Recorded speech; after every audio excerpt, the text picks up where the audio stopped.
It started with a candy bowl, just an ordinary orange plastic one on my porch. But by the third night, it began refilling itself. And what was inside it wasn't candy anymore. Halloween was always my favorite time of year. Not for the parties or the costumes, but for the quiet that followed.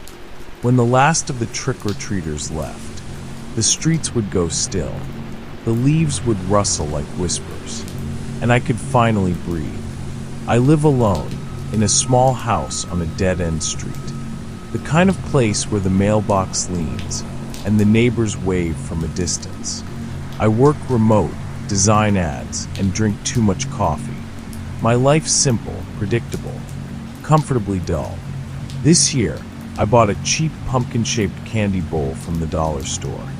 Filled it with chocolate bars, caramel bites, and those weird pumpkin-shaped marshmallows no one really eats.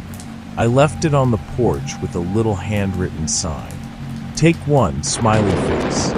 By 10:30, the bowl was empty. By morning, it wasn't. At first, I figured maybe someone refilled it as a prank. Some nice neighbor. Except, I don't have nice neighbors. The bowl was full again. Every piece wrapped perfectly. No torn corners, no signs it had been opened before. Except, the candy looked off. The wrappers were unfamiliar. No brand names. Just blank foil. Silver. Smooth. Almost wet to the touch. I unwrapped one. Inside wasn't chocolate. It was something dark. Sticky. The smell metallic. Like blood. I threw it away, disgusted. Blamed stress.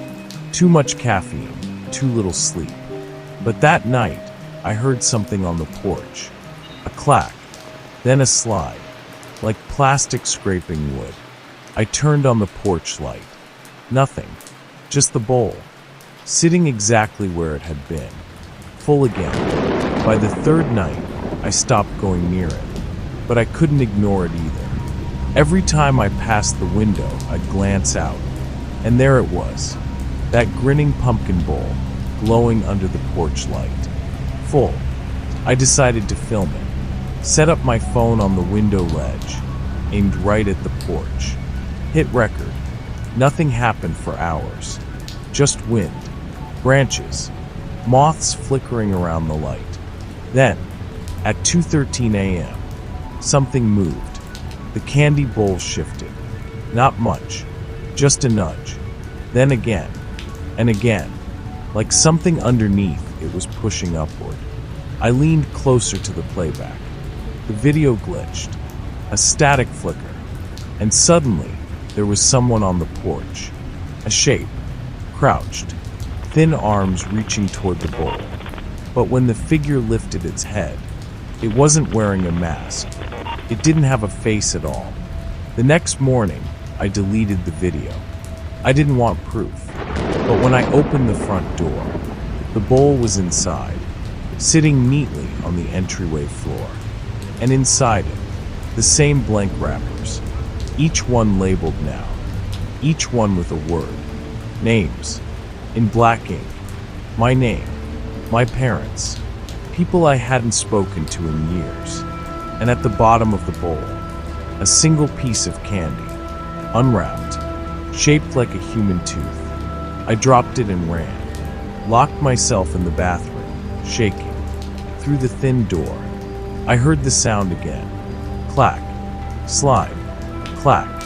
The bowl was moving. It scraped along the floor, inching closer. Then it stopped. Something soft hit the door. Then another. Then dozens.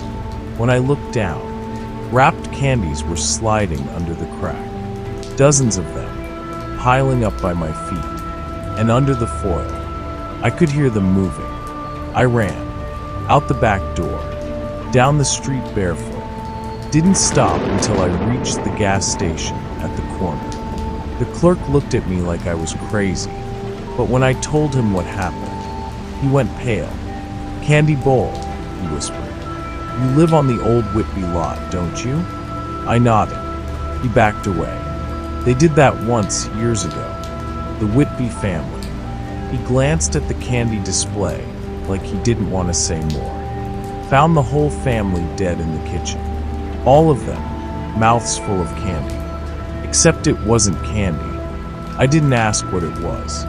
I just left. When I got back home, the house was quiet again. The bowl gone, like it had never existed. I thought it was over. For a while, I convinced myself it was. Until last night. I came home from work, and there it was, on my porch. The same orange plastic bowl. Full, waiting, and taped to the side. A note, written in the same handwriting as my Take One sign. You forgot to eat.